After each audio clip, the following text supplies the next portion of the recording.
তাওহীদ অন্বেষণ কাহিনীটাকে রব্বুল আলামিন কোরআনে কারীমের ভিতরে জায়গা দিয়ে দিলেন দুনিয়ার মানুষকে বোঝাবার জন্য, শোনাবার জন্য। ফালাম্মা জান্না আলাইহিল লাইলু রাআ কাওকাবান ক্বালা হাযা রাব্বী। তিনি রব সন্ধান করছেন, কে আমার স্রষ্টা, সর্বোচ্চ ক্ষমতার মালিককে, আইনদাতাকে, বিধানদাতাকে, স্রষ্টাকে, কে তিনি, তাকে খুঁজছেন। মনের ভিতরে চিন্তা, মস্তিষ্কেই চিন্তা। হঠাৎ করে রাত এলো, পশ্চিম গগনে সুন্দর এক তারকা উদিত হলো, সান্ধ্য তারা। সন্ধ্যার সময় যে তারাটা ওঠে সেটা ছোট না বড়? বড়। সেটা সারা রাত থাকে না অল্প সময় থাকে? অল্প সময় থাকে। সান্ধ্য তারা দেখে ইব্রাহিম আলাইহিস সালাম বললেন, হাযা রাব্বী, পেয়ে গেছি আমার রব, এটাই আমার রব, এটাই হচ্ছে আমার স্রষ্টা, এটাই হচ্ছে সর্বময় ক্ষমতার মালিক। আল্লাহ পাক বলেন, ইব্রাহিম আলাইহিস সালাম তাকিয়ে থাকলেন। কিছুক্ষণ পরে এই তারকা যখন অস্তমিত হয়ে গেল, ইব্রাহিম আলাইহিস সালাম তখন বললেন, ফালাম্মা আফালা ক্বালা লা উহিব্বুল আফিলিন। যে জিনিস অস্তমিত হয়ে যায় তাকে আমি মহব্বত করি না, পছন্দ করি না, সে রব হতে পারে না। যে রব হবে তার আবার উদয় অস্ত কিসের? কিছুক্ষণ পরে চন্দ্র উদিত হলো, চাঁদ দেখে ইব্রাহিম আলাইহিস সালাম বললেন, ফালাম্মা রাআল কমারা বাযিগান ক্বালা হাযা রাব্বী। চাঁদ দেখে বললেন, এটাই আমার রব, এটাই আমার স্রষ্টা, এটাই আমার বিধানদাতা। ফালাম্মা আফালা ক্বালা লাইন লাম ইয়াহদিনি রাব্বী লাআকুনান্না মিনাল কওমিদ যাল্লিন। চাঁদ যখন অস্তমিত হয়ে গেল, ইব্রাহিম আলাইহিস সালাম তখন বললেন, আমার প্রকৃত পক্ষের যিনি প্রভু, যিনি আমার রব, তিনি যদি আমারে সত্যিকারের পথ না দেখান তাহলে আমি গোমরাহ হয়ে যাব, গোমরাহদের পথভ্রষ্টের অন্তর্ভুক্ত হয়ে যেতে পারি। চিন্তা করতেছেন আমার রবকে। তারকা দেখলাম অস্তমিত হয়ে গেল, চাঁদ দেখলাম ডুবে গেল, তাহলে আমার রবকে। সকাল চলে যাওয়ার পর যখন দেখলেন পূর্ব দিগন্ত থেকে সূর্য উদিত হয়েছে ডগমগ করে, সূর্যকে দেখে তিনি বললেন, ফালাম্মা রাআ আশ-শামসা বাযিগাতান ক্বালা হাযা রাব্বী হাযা আকবার। সূর্যকে দেখে বললেন, এটাই আমার রব, আর এটাই বড় রব। যেহেতু চাঁদের আলো ছিল স্নিগ্ধ, সূর্যের আলো অত্যন্ত প্রখর, চাঁদের দিকে তাকানো যেত, সূর্যের দিকে তাকানো যায় না, এটাই আমার রব এবং বড় রব। হযরত ইব্রাহিম আলাইহিস সালামের এই ভুলও ভেঙে গেল।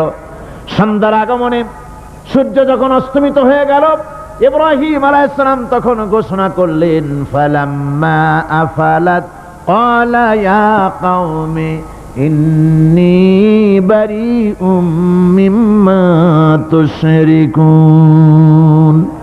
সূর্য অস্তমিত হয়ে গেলে পরে তিনি বললেন, ইয়া কওমে, ও আমার জাতি, তোমরা যে জিনিস দিয়ে শিরক করো আল্লাহ রাব্বুল আলামিনের সাথে, আমি তার থেকে সম্পূর্ণ মুক্ত, আমি তোমাদের অন্তর্ভুক্ত, মুশরিক নই। আমার রবকে আমি চিনে ফেলেছি, সুবহানাল্লাহ, আমার রবকে আমি চিনেছি। ইব্রাহিম আলাইহিস সালাম ঘোষণা করলেন, ইন্নী ওয়াজ্জাহাতু ওয়াজহিয়া লিল্লাযী ফাতারাস সামাওয়াতি ওয়াল আরদা হানিফা। জানেন আপনারা এটা? পড়েন, ইন্নী ওয়াজ্জাহাতু ওয়াজহিয়া লিল্লাযী ফাতারাস সামাওয়াতি ওয়াল আরদা হানিফা ওয়ামা আনা মিনাল মুশরিকিন। নিশ্চয়ই আমার এই মুখমণ্ডলকে ফিরাই দিলাম, দুনিয়ার সব দিক থেকে মুখ ফিরাইয়া আমার এই মুখ ফিরালাম সেদিকে, সেই স্রষ্টার দিকে, যিনি আকাশ, জমিন, চন্দ্র, সূর্য, গ্রহ, নক্ষত্র, সৌররাজি, মানব মণ্ডলী সব কিছুকে যিনি সৃষ্টি করেছেন, আমি তার দিকে আমার মুখকে ফিরিয়ে দিলাম। তিনি ছাড়া কোনো রব নাই, প্রভু নাই, আর আমি মুশরিকদের অন্তর্ভুক্ত নহি। হযরত ইব্রাহিম আলাইহিস সালাম তাওহীদকে বুঝে ফেললেন, আল্লাহকে চিনে ফেললেন। আমার বন্ধুগণ, আজ মুসলমান হয়ে আমরা আল্লাহকে চিনতে পারি নাই, আল্লাহর ওয়াহদানিয়তকে আমরা বুঝতে পারি নাই। একদিকে আমরা মুসলমানও, আর একদিকে আমরা মূর্তিও গড়ি, আবার মূর্তির পূজাও আমার মুসলমানেরা করে থাকে। জোরে কোন নাউজুবিল্লাহ। ভাস্কর্যের নাম করে মূর্তি তৈরি করা হচ্ছে বিভিন্ন জায়গায়, হচ্ছে না? আমার ভাইয়েরা, ভাস্কর্যের নাম করে, চেতনার নাম করে শহরে শহরে বিশ্ববিদ্যালয়ের অঙ্গনে মূর্তি বানানো হতেছে, আর বলা হচ্ছে অমুক চেতনা, এটা অমুকের চেতনা, তমুকের চেতনা, এটা ভাস্কর্য বলা হতেছে। আসলে সমস্ত মূর্তি হতেছে মূর্তি। এই মূর্তিগুলি বিনাশ করার জন্যই আল্লাহর নবী এসেছিলেন। হুজুরকে প্রশ্ন করা হয়েছে, লিমা বয়স্তা, কেন প্রেরিত হয়েছেন, দুনিয়ায় কেন এসেছেন? নবী বলেছেন, বয়স্তুরে কাসরিল আসনাম, এসেছি পৃথিবীর বুকে মূর্তি বিনাশ করার জন্য। জোরে বলেন সুবহানাল্লাহ। মূর্তি ধ্বংস করার জন্য এসেছি। আল্লামা ইকবাল, বিশ্বকবি, কবি সম্রাট আল্লামা ইকবাল বলছেন, বুত সেকন উঠে গয়ে বাকি জু রহে বুতগর হ্যাঁ, बुत शकन उठ गए बाकी जू रहे बुतगर है, था बिराहिम पिदर और पिसर आजर है। बुत शकन उठ गए, যারা প্রতিমা ভাঙতে এসেছিল পৃথিবীতে তারা বিদায় হয়ে গিয়েছেন। আজকে যারা বেঁচে আছে তারা ইসলামের নামে, মুসলমানের নামে প্রতিমা তৈরি করছে, মূর্তি তৈরি করছে। था बिराहिम पिदर और पिसर आजर है। এক সময় ছিল এমন যখন আজরের ঘরে ইব্রাহিম পয়দা হয়েছে, আর আজ ইব্রাহিমের ঘরে আজর পয়দা হচ্ছে। বন্ধুগণ, আল্লাহর ইবাদত পরিপূর্ণভাবে আল্লাহর জন্যই হতে হবে। মূর্তির সাথে, মূর্তি তৈরি করার সংস্কৃতির সাথে মুসলমানদের কোনো সম্পর্ক থাকতে পারে না। জোরে বলেন, পারে? পারে না। বিশ্ববিদ্যালয়ের অঙ্গনে, রাস্তার মোড়ে মোড়ে চেতনার নাম করে মূর্তি যারা বানাচ্ছেন গায়ের জোরে, আল্লাহর কসম, আল্লাহর দরবারে উঠতে হবে একদিন, সেদিন মজা টের পাবে। কারে বলে চেতনা? মূল চেতনা তো সেদিন জাগ্রত হবে। আজকে তো আসল চেতনা আসে নাই, চেতনা হবে সেই দিন। চেতনা কারে কয়? চেতনা কত প্রকার এবং উহা কি কি উদাহরণ সহরে বুঝাইয়া দেওয়া হবে। আমার ভাইরা, মাথা জায়গায় যেয়ে দেখবেন কি, শুধু মাথাই দেখবেন, আপনারও একটা মাথা, দেখবেনও মাথা। আল্লাহ পাক তো গোটা ময়দান ভরে দিয়েছেন, আলহামদুলিল্লাহ। আমি প্রথম দিন বলেছিলাম, কোরআনের মাহফিলের চাইতে শ্রেষ্ঠ মাহফিল আল্লাহর আকাশের নিচে জমিনের উপরে আর নাই। হাদিস শরীফের ভিতরে এসেছে, এই মাহফিলে যখন আপনি আসতেছিলেন, হাজার হাজার ফেরেশতা আপনার পেছনে পেছনে এসেছে, আপনার আমল নামায় নেকি লিখেছে। রাসূলুল্লাহ বলছেন, বান্দারা যখন কোরআন শোনার জন্য, আল্লাহর জিকিরের জন্য, কোরআনের জন্য যখন বসে যায়, আল্লাহর রহমতের ফেরেশতারা মাহফিলের চতুর্দিকে তারা ঘিরে দাঁড়িয়ে যায় আকাশ পর্যন্ত। এই মাহফিল ঘেরাও হয়ে আছে ফেরেশতা দিয়া। কি দিয়া? কার কথা? আল্লাহ রাসূলের কথা। ফেরেশতা দিয়ে গোটা মাহফিল ঘেরাও হয়ে আছে, আকাশ পর্যন্ত তারা দাঁড়িয়ে আছে। ফেরেশতারা বলতে থাকে, রব্বুল আলামিন, তোমার বান্দারা যতক্ষণ রাস্তায় ছিল ততক্ষণ নেকি লিখেছি, এখন মাহফিলে বসে গেছে, এখন কি করি?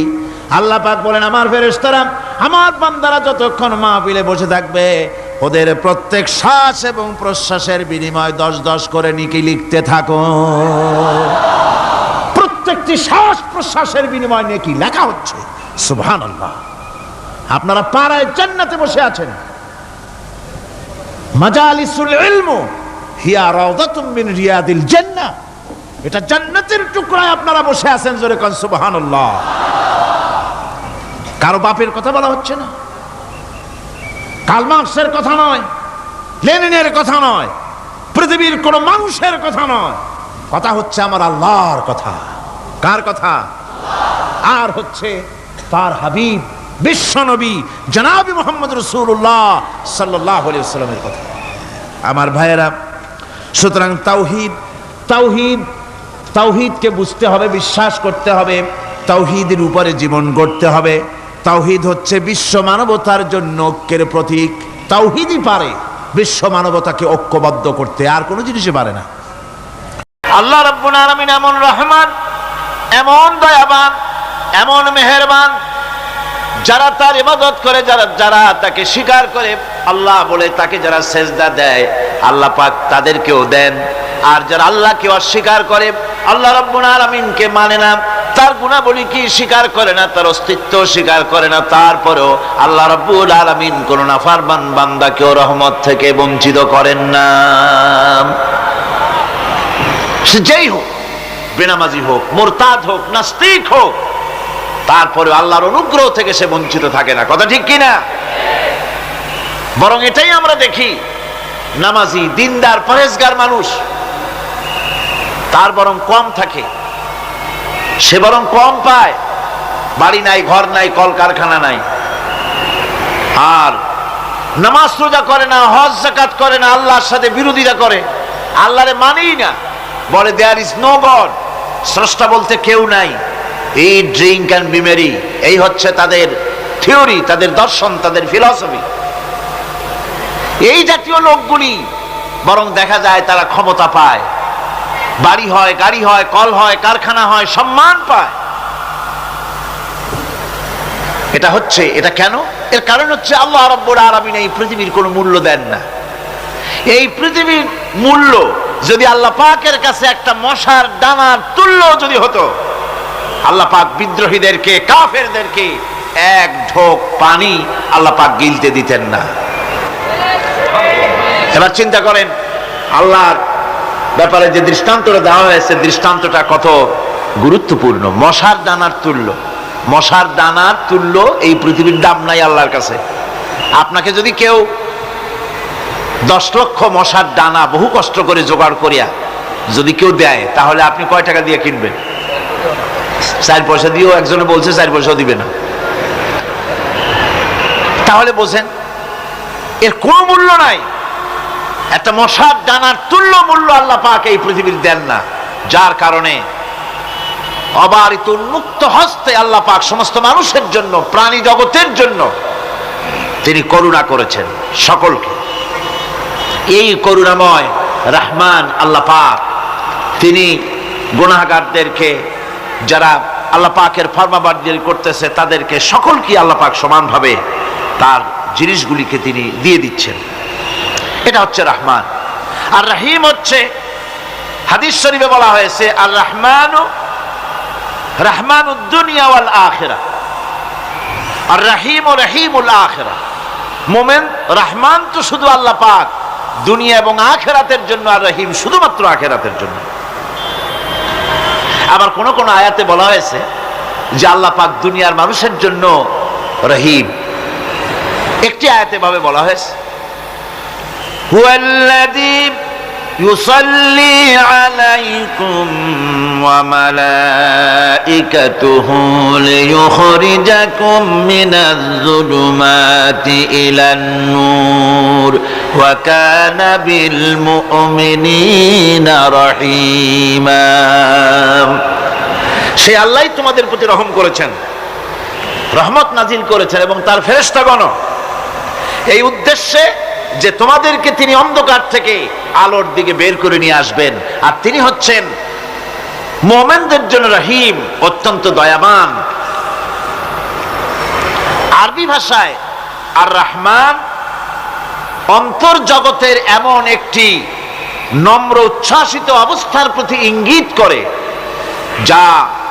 যার ফলে তার স্বতঃস্ফূর্তভাবে নিজের থেকেই মহানুভবতা এবং প্রীতি ও মহব্বতের ইচ্ছার বহির্প্রকাশ ঘটে। তাই রহমতের মধ্যে আছে স্নেহ, আছে প্রীতি, আছে অনুগ্রহ। আল্লাহ পাকের রহমতটা কি জিনিস? সেটা হচ্ছে রাহমাতি ওয়াসিআত কুল্লা শাই, আমার রহমত দিয়ে সমস্ত জিনিসকে ঢেকে রাখা হয়েছে। প্রত্যেকটি জিনিসের ভিতরে আল্লাহ পাকের রহমত রয়েছে। রহমত ছাড়া এই পৃথিবীতে মানুষের চলার কোনো পথ নাই। সমস্ত ব্যাপারই আল্লাহ পাকের রহমত আর রহমত। তাবৎ সৃষ্টির দিকে যদি আমরা তাকাই, আল্লাহ পাকের সৃষ্টি জগতের দিকে তাকাই, সেখানে আল্লাহর এই করুণা ছাড়া আর কিছুই দেখা যাবে না। কোরআনে কারিমে বলা হচ্ছে وَسَخَّرَ لَكُم مَّا فِي السَّمَاوَاتِ وَمَا فِي الْأَرْضِ جَمِيعًا مِّنْهُ إِنَّ فِي ذَلِكَ لَآيَاتٍ لِقَوْمٍ يَتَفَكَّرُونَ। আকাশ ও পৃথিবীতে যা কিছু আছে তা সব কিছুই আল্লাহ রাব্বুল আলামিন মানুষের অনুগত করে দিয়েছেন। যেভাবে পারো সেভাবে তাকে কাজে লাগাও।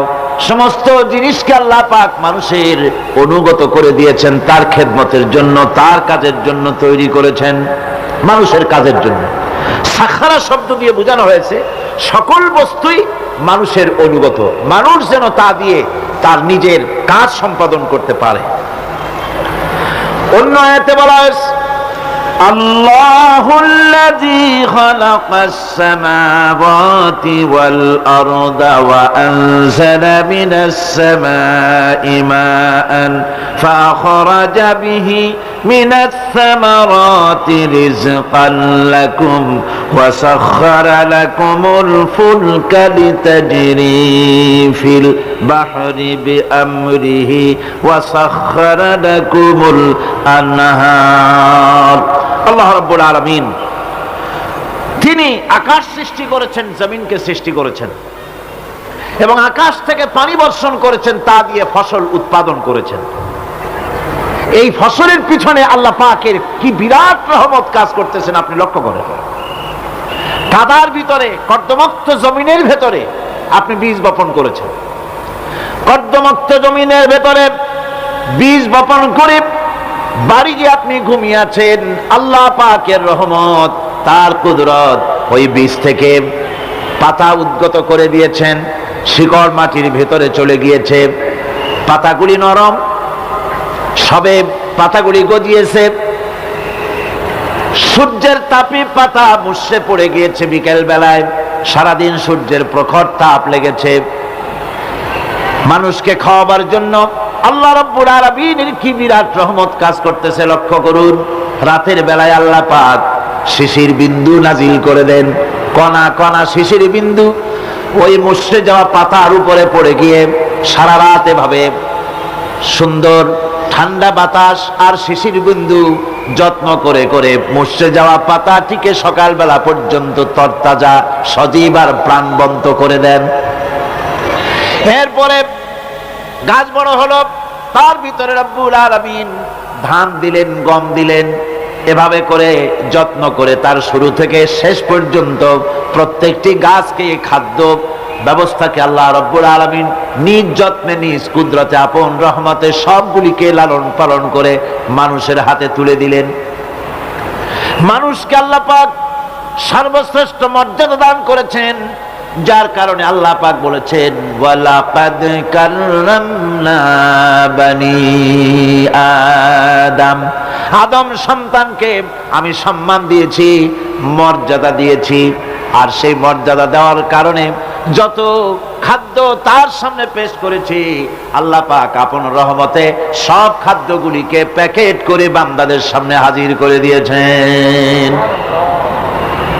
কোনো খোলা খাবার দেওয়া হয়নি, কারণ মানুষ হচ্ছে আল্লাহ পাকের শ্রেষ্ঠ মেহমান, মর্যাদা সম্পন্ন প্রাণী, মর্যাদা সম্পন্ন মেহমান এই মানুষ। তার সামনে কলা দেওয়া হলো কভার করে, প্যাকেট করে। আনারস বলেন, আম বলেন, কাঁঠাল বলেন, যত রকমের ফল আল্লাহ পাক দান করলেন, বেদানা বলেন, আপেল বলেন, সমস্ত ফলগুলিকে, খাবারগুলিকে আল্লাহ পাক প্যাকেট করে করে আপন রহমতে বান্দাদের সামনে হাজির করে দিয়েছেন। তার এত দয়া, তার দয়াই আকাশ থেকে বৃষ্টি হয়, সেই বৃষ্টিতে ফসল ফলে। তার দয়ায়, তার রহমতে তিনি পানি মানুষের আয়ত্তে করে দিয়েছেন। এই পানির উপরে জাহাজ পরিচালনার জন্য আল্লাহ পাক সুযোগ করে দিয়েছেন। জাহাজ পরিচালনা করা হচ্ছে সমুদ্রের ভেতরে মানুষের জন্য। এভাবে করে আল্লাহ পাক সব জিনিসকে তার সুযোগের মধ্যে এনে দিয়েছে। এরপরে আল্লাহ পাক বলছেন, وآتاكم من كل سألتموه وإن تعدوا نعمة الله لا تحصوها إن الإنسان لظلوم كفار।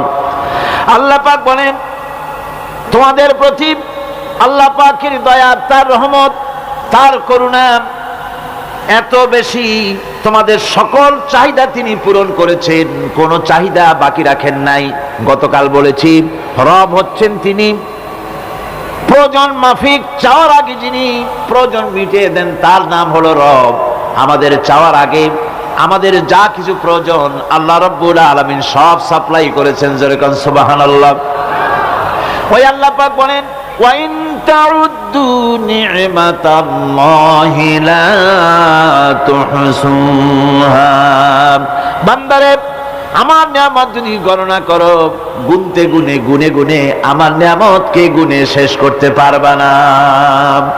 এত অসংখ্য নিয়ামত ছড়িয়ে ছিটিয়ে রেখেছি বিশ্ব জুড়ে, সর্বত্র সব জায়গায় আমার করুণার ছোঁয়া তোমার চোখের সামনে পড়বে।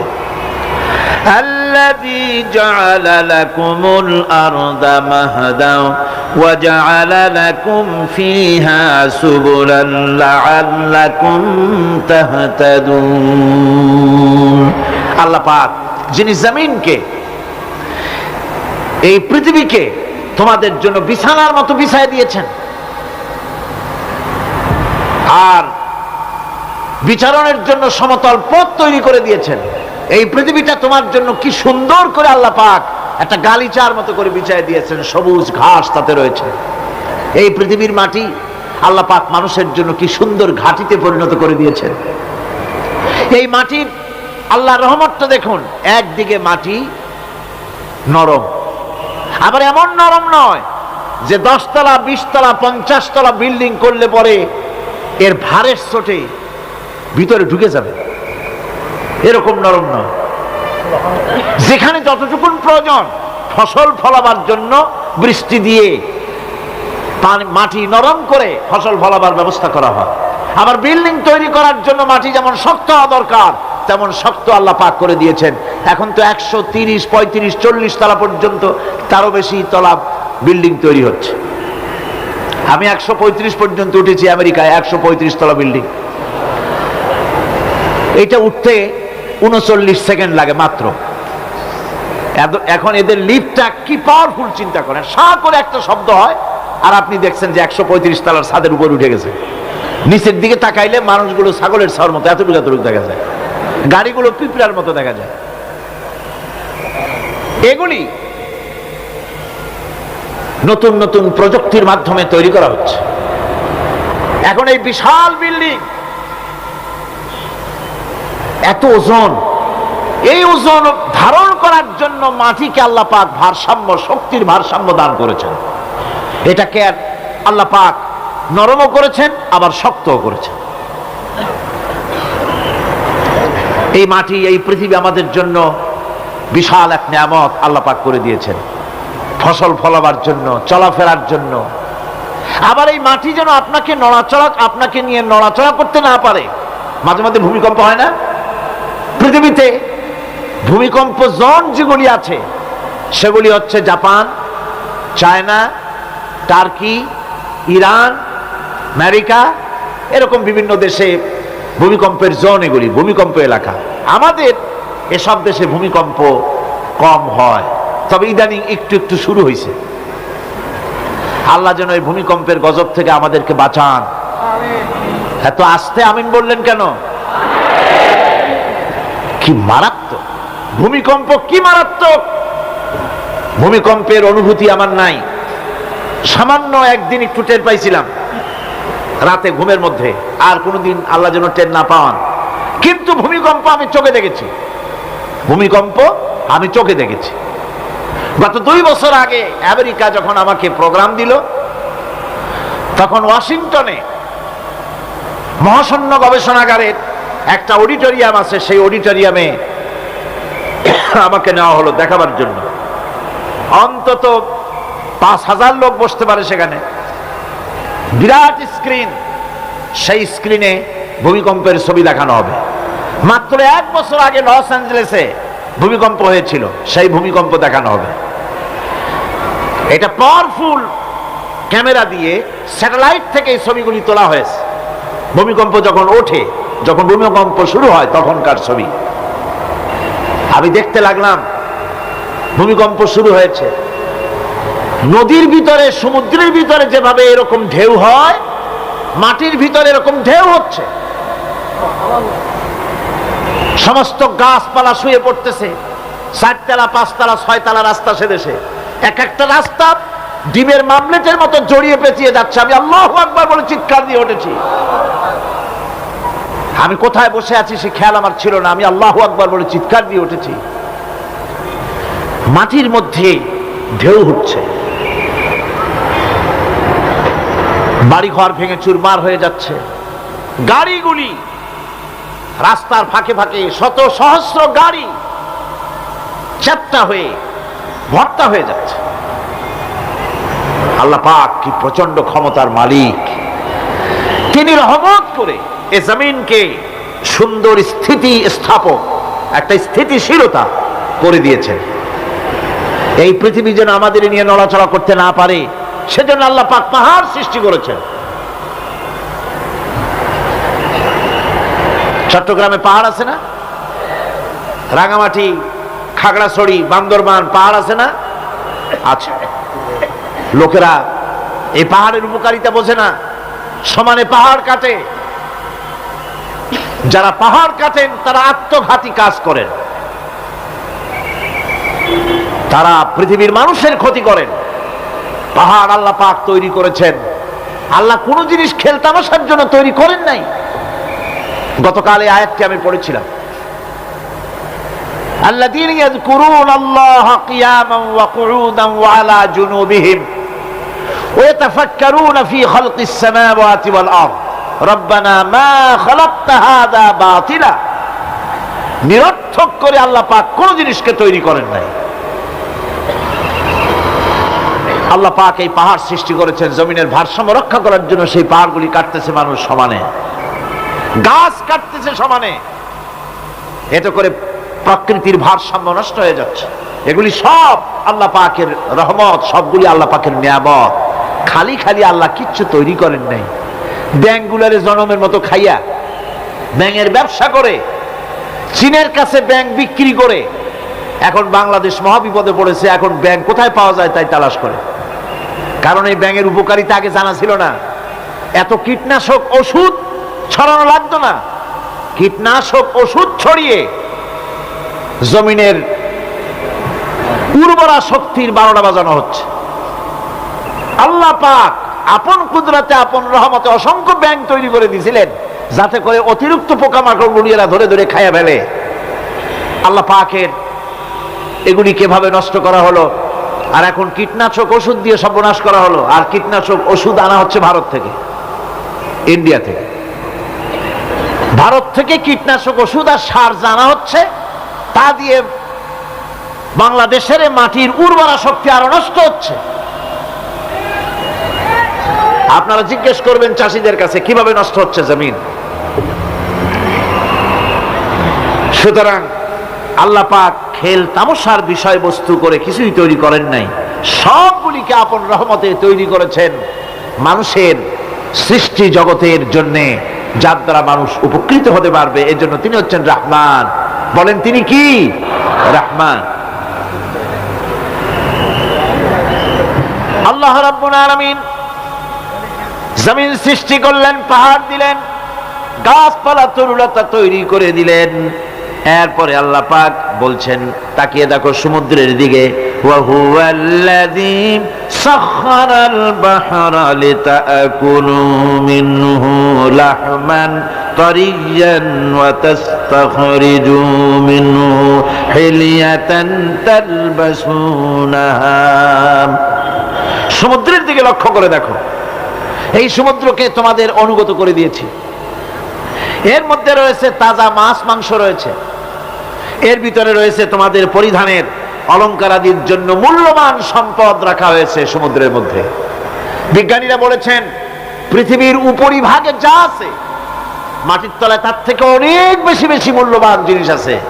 আছে না মাটির তলায় মূল্যবান জিনিস? কি আছে? কি আছে? খনিজ দ্রব্য আছে, সোনা আছে, লোহা আছে, তেল আছে। তেল যে শুধু সৌদি আরবে, কুয়েতে আর কাতারে, বাংলাদেশে তেল নাই এটা ঠিক না। আমাদের দেশে তেল আছে। আল্লাহ তেল আমাদের দেশে দিয়েছেন, তবে অতটা না হলেও কিছুটা তো দিয়েছেন। কারণ সব জায়গায় এক রকমের নিয়ামত দেওয়া হয় না, এক এক দেশে এক এক রকমের নিয়ামত আল্লাহ পাক দেন। আমাদের দেশে যা আছে তা আবার সৌদি আরবে নাই। আমাদের দেশে বেল আছে, চালতি আছে, গাব আছে, এগুলি আছে সৌদি আরবে। আমাদের দেশে চা আছে, পাট আছে। আমাদের দেশেও তেল আছে। মাঝে মধ্যে তেলের কুয়া সিলেটের হরিপুর থেকে, বাখরাবাদ থেকে, ভোলা থেকে, বিভিন্ন জায়গা থেকে তেলের কুয়া বের করে দেখানো হয়। তেল আছে। যারা ক্ষমতাসীন, যারা সরকার, যারা দেশ চালাও, যদি আমারে সেজদা দাও, যদি নামাজি হও, কোরআনের সাথে বিরোধিতা যদি না করো, যদি কোরআন সুন্নাহর শাসন প্রতিষ্ঠা করো, এ ধরনের অসংখ্য তেল বের করে দেব। কিন্তু কিন্তু বারবার উমরা করে, হাতে তসবিহ ধারণ করে, মাথায় পট্টি বেঁধে যদি ইসলামের সাথে নাফরমানি করা হয়, তোমাদের তেল আল্লাহ পাক বের করে ছাড়বেন। আল্লাহ পাক বাহানা পছন্দ করেন না। এই জমিনে ফসল আছে, অসংখ্য ফসল আল্লাহ পাক দিয়েছেন, অসংখ্য খনিজ পদার্থ আল্লাহ পাক দান করেছেন। সেই খনিজ পদার্থগুলি আল্লাহ পাক, খনিজ দ্রব্যগুলি আল্লাহ পাক দিবেন মুমিনদের হাতে। কাদের হাতে দিবেন? আল্লাহ পাক বলেছেন, ওয়ালাউ আন্না আহলাল কুরা আমানু ওয়াত্তাকাউ লাফাতাহনা আলাইহিম বারাকাতিম মিনাস সামাই ওয়াল আরদ। দেশের লোকেরা, জনপদের লোকেরা যদি আমার উপর ঈমান আনে আর আমার কি ভয় করার নীতি যদি অবলম্বন করে চলে, তাহলে ওই দেশের মানুষের জন্য আকাশ আর জমিনের সব বরকতের দরজা আমি আল্লাহ খুলে দেব। নিয়ামতের অভাব নাই, যথেষ্ট নিয়ামত আল্লাহ পাকের আছে। তাহলে বললাম, এই পৃথিবীর উপরিভাগে যত নিয়ামত আছে, পৃথিবীর ভেতরে এর থেকে কম নাই। কত ভিতরে? এই ভিতরে যাওয়ার জন্য একবার একটা চেষ্টা হলো। আমেরিকার ওকলাহামা সিটি, এটি একটি স্টেট। এই স্টেটের পাশে একটা জায়গা বেছে নেওয়া হলো, যে পৃথিবী, তাদের ধারণা ছিল যে মাটি খুঁড়তে খুঁড়তে এর পৃথিবীর অপর পৃষ্ঠে যাওয়ার জন্য একটা আন্ডারগ্রাউন্ড রাস্তা করা যায় নাকি। ছোটবেলায় পড়ছিলাম আর ভূগোলে একটা বইতে, যে কেউ যদি আমাদের দেশ থেকে, এখান থেকে মাটি খোঁড়া আরম্ভ করে, তাহলে মাটি খুঁড়তে খুঁড়তে একদিন না একদিন আমেরিকায় পৌঁছে যাবে। কোনো ভিসা টিসা লাগবে না, VD7, DB7, 97 লাগবে না, এমনি যাইতে পারবে। মানুষেরা চেষ্টা করলো মাটি খোঁড়া। মাটি খুঁড়তে খুঁড়তে পৃথিবীতে এটাই ছিল প্রথম এই দুঃসাহসিক পরিকল্পনা। 6000 ফিট পর্যন্ত মাটি খনন করার পর কোনো কুল কিনারা করতে না পেরে তারা এই দুঃসাহসিক পরিকল্পনা ছেড়ে দিল। কিন্তু গবেষণার শেষ হয়নি। যারা গবেষণা করেছেন তারা গবেষণালব্ধ, তাদের অভিজ্ঞতা তারা লিখেছেন যে পৃথিবীর অন্তত 180 মাইল গভীর পর্যন্ত তাদের একটা আইডিয়া হয়েছে যে পৃথিবীর মাটির নিচে অসংখ্য খনিজ দ্রব্য রয়েছে, অসংখ্য নিয়ামত এই পৃথিবীর মাটির ভিতরে আল্লাহ পাক লুকায় রেখেছেন। ওর তলায় কি আছে বিজ্ঞানীদের মাথায় এখনো ঢোকে নাই। এই পৃথিবীর উপরে যা আছে ভেতরের থেকে আল্লাহ পাক বেশি রেখেছেন। এরপরে সমুদ্র, সমুদ্রের ভয়াল দৃশ্য দেখলে পরে মানুষের কলিজা ভীত, প্রকম্পিত, সন্ত্রস্ত হয়ে যায়। কথা ঠিক কিনা? যত বড় বাহাদুর হোক, সমুদ্রের ঢেউর মধ্যে যদি পড়ে, বাহাদুরি আর থাকে না। ঠিক কিনা কন? যতই বড় কাল্লা নাই, কিন্তু সমুদ্রে গেলে আর অসুবিধা হয় না। সমুদ্রের ঢেউয়ের মধ্যে যখন মানুষ পড়ে, আল্লাহ পাক বলেছেন, দাল্লা মান তাদউনা ইল্লা ইয়াহু, একমাত্র আল্লাহ ছাড়া সবাই কি ভুলে যায়? আমি দেখেছি সমুদ্রের দরিয়ার ভিতরে ঢেউ যখন শুরু হয়, অমুসলিমরা পর্যন্ত তাদের ভাষায় স্রষ্টাকে যা বলে সে নাম ভুলে গিয়ে সকলের মুখ থেকে বেরোয় আল্লাহ আল্লাহ আল্লাহ। আল্লাহ বাঁচাও।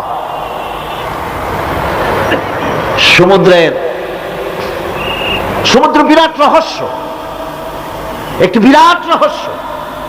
বারমুদা ট্রায়াঙ্গলের কথা আপনারা শুনেছেন।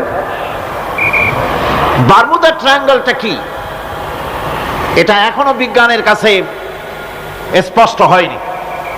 বারমুদা ট্রায়াঙ্গলের যে এরিয়া আছে, প্রশান্ত মহাসাগর এবং আটলান্টিক মহাসাগরের মোহনায়, এইখান থেকে যখন কোনো প্লেন যায় অথবা কোনো জাহাজের রেঞ্জে আসে, প্লেন হারিয়ে যায়, জাহাজ হারিয়ে যায়, কোথায় যায় কেউ হদিস করতে পারে না। ক্যালিফোর্নিয়ার লস অ্যাঞ্জেলেসে যখন আমার প্রোগ্রাম হচ্ছিল, তখন একটি শহরে আমাকে নেওয়া হয়েছিল, সান দিয়েগো শহরের নাম। সান দিয়েগোতে ওয়াল সি, যেখানে সি ওয়াল যেখানে আছে, সেইখানে বারমুদা ট্রায়াঙ্গল কি জিনিস তার অনুমতি দেওয়ার জন্য তারা ওখানে একটা আইডিয়া করার জন্য কিছু এনভায়রনমেন্ট তৈরি করে রেখেছে। 50 লোক একসঙ্গে ঢুকতে পারে। তা আমরা সেখানে ঢুকলাম, টিকিট করে ঢুকতে হয়। চেয়ারে বসার পর প্লেনের মতো সিট বেল্ট দিয়ে কোমর বেঁধে নিতে হয়। এরপরে লাইটগুলি অফ হয়ে গেল। তারপরে দেখা গেল সামনে বিরাট স্ক্রিনে সমুদ্র ভেসে উঠেছে, সমুদ্রের ঢেউ শুরু হয়েছে, ধারা বিবরণী আসতেছে মাইকে যে আমরা এখন সমুদ্রের ভিতর দিয়ে চলছি। এটা ছিল সমুদ্রের পাড়ে। আমরা যেখানে বসছি এই বিল্ডিংটা এরকম এরকম করতেছে। এখন আমার ধারণা হয়েছে সত্যিই বুঝি সমুদ্রের মধ্যে গিয়ে নামছে। সামনে দেখা যাচ্ছে বিরাট হাঙ্গর আসতেছে, বড় রকমের পাহাড় আসতেছে, এই পাহাড়ের সাথে টক্কর এখনই লাগবে। এই কথা বলতে না বলতে উপরে একটা শব্দ হলো, আর পানি বৃষ্টির মতো গায়ের উপরে পড়া আরম্ভ করলো। আমি তো চিন্তাই করতে লাগলাম, আল্লাহ এখানে ঢুকলাম কেন? বারমুদা ট্রায়াঙ্গল মারাত্মক অভিজ্ঞতা। এই সমুদ্র, মহাসমুদ্রের ভিতরে আল্লাহ রাব্বুল আলামিন অসংখ্য রহস্য রেখে দিয়েছেন, যা আজ বিজ্ঞানীরা উদ্ঘাটন করতে পারেনি। এই মহাসমুদ্রের ভিতরে রয়েছে ম্যাগনেটিক পাহাড় পানির তলায়। যদি রাডারে ধরা না পড়ে জাহাজের, তাহলে এর রেঞ্জের ভিতরে আসলে এমন আকর্ষণে টেনে নেবে, পাহাড়ের সাথে লেগে টক করে লেগে জাহাজ চানাচুর হয়ে যাবে। এই মহাসমুদ্রের ভেতরে আল্লাহ পাক মাছ রেখেছেন, অসংখ্য মাছ রয়েছে, অসংখ্য ধরনের প্রাণী রয়েছে। আর তিনি এমন রহমান, প্রত্যেকটি প্রাণীর আবার আত্মরক্ষার জন্য হাতিয়ার তার সাথে সাথে দিয়ে দিয়েছেন। এক প্রকারের মাছ আমি নিজে দেখেছি সি ওয়ার্ল্ডে গিয়ে, এক প্রকারের মাছ আছে, সে যদি আক্রান্ত হয় তাহলে তার পেছনের দরজা থেকে এক প্রকারের লাভা, এক প্রকারের আটা জাতীয় জিনিস ছেড়ে দেয়। ওইটা পানি তড়িৎ গতিতে, আর পানি আশেপাশে পানিগুলি ইলেকট্রিফাইড হয়ে যায়। যে তাকে আক্রমণ করতে আসছে ইলেকট্রিক শক খেয়ে পালানো ছাড়ার পথ থাকে না। আবার আরেক প্রাণী, আরেক প্রকারের মৎস্য আছে, যেগুলি আক্রান্ত হলে পরে সে তখন তার মুখ থেকে ব্লু রঙের, গাঢ় কালো রঙের এক প্রকারের কতগুলি লালা বের করে দেয়, তার আশেপাশে একদম কালো অন্ধকার হয়ে যায়, তারা আর কেউ দেখতে পারে না। এভাবে করে প্রত্যেককেই আত্মরক্ষার জন্য আল্লাহ পাক হাতিয়ার দিয়ে দিয়েছেন। সুবহানাল্লাহ ওয়া বিহামদিহি। সেই সমুদ্রের ভেতরে এই ধরনের মৎস্যরাজি, বিরাট বিরাট প্রকাণ্ড প্রকাণ্ড প্রাণী আল্লাহ পাক সেখানে রেখেছেন। এরপরে এই সমুদ্রের মধ্যে রয়েছে মণিমুক্তা। আল্লাহ পাক বলছেন তোমরা পোশাক তৈরি করবে, তোমাদের স্ত্রীদের জন্য অলংকার আদি তৈরি করবে, সেজন্য ওর ভিতরে মণিমুক্তা মহামূল্যবান জিনিস এই সমুদ্রের ভেতরে আমি দিয়ে রেখেছি। আপন কুদরতে, আপন মেহেরবানিতে কেউ আমার কাছে চায় নাই, আমি নিজের থেকে তোমাদের সমস্ত প্রয়োজন মিটিয়েছি, যা লাগবে সব জোগাড় করে দিয়েছি। এখন দেখুন আল্লাহ রাব্বুল আলামিন তার রহমতের নমুনা প্রাণী জগতের দিকে লক্ষ্য করে দেখেন। আল্লাহ রাব্বুল আলামিন সমস্ত প্রাণী জগৎ, দুনিয়ায় মানুষ বাদে যত প্রাণী আছে সমস্ত প্রাণীর দিকে তাকান। মানুষের কথা তো গতকাল বলেছি। সমস্ত প্রাণীগুলিকে আল্লাহ রাব্বুল আলামিন তাদের সাথে তাদের সমস্ত জিনিস দিয়ে দিয়েছেন। এর মধ্যে কোনোটাকে আল্লাহ পাক বোঝা বহন করার জন্য কোন প্রাণীকে তৈরি করেছেন, আবার মানুষের জন্য, জিহাদের জন্য, যুদ্ধ করার জন্য কোন প্রাণী তৈরি করেছেন, চাষাবাদ করার জন্য প্রাণী তৈরি করে দিয়েছেন। কোরআন বলছি ওয়াল আনআমা খালাকাহা লাকুম ফিহা দিফউন ওয়া মানাফিউ ওয়া মিনহা তাআকুলুন। তিনি বিভিন্ন ধরনের জীব পয়দা করেছেন, যার থেকে তোমাদের শীতের পোশাক এবং অন্যান্য কল্যাণকর কাজ যেন তোমরা করতে পারো, সেজন্য পশুর গায়ে যে পশম দেওয়া হয়েছে, এতে পশুরও কাজ হয়। আবার এই পশমগুলি গ্রীষ্মকালে কেটে নিয়ে তাই দিয়ে মানুষের শীতবস্ত্র তৈরি করা হচ্ছে। আপনার গায়ের, আপনার গলার মাফলার, আপনার সোয়েটার, আপনার চাদর, আপনার কম্বল, এগুলি আল্লাহ পাক তৈরি করার জন্য দুনিয়ার যত প্রাণী তৈরি করেছেন, প্রাণীগুলির গায়ে, চতুষ্পদ জন্তুর গায়ে পশম দিয়ে, সেগুলি দিয়ে এগুলি তৈরি করার ব্যবস্থা করেছেন। আবার আল্লাহ রাব্বুল আলামিন বলেন ওয়ালাকুম ফিহা জামালুন হিনা তুরিহুনা ওয়া হিনা তাসরাহুন। যখন সেগুলি মাঠে সকাল বেলায় চড়তে নামে, আবার বিকেল বেলায় যখন পালবদ্ধ হয়ে বিকেল বেলায় যখন ঘরে ফেরে, তখন দেখার এক সৌন্দর্য এমন হয় যা সত্যি উপভোগ্য।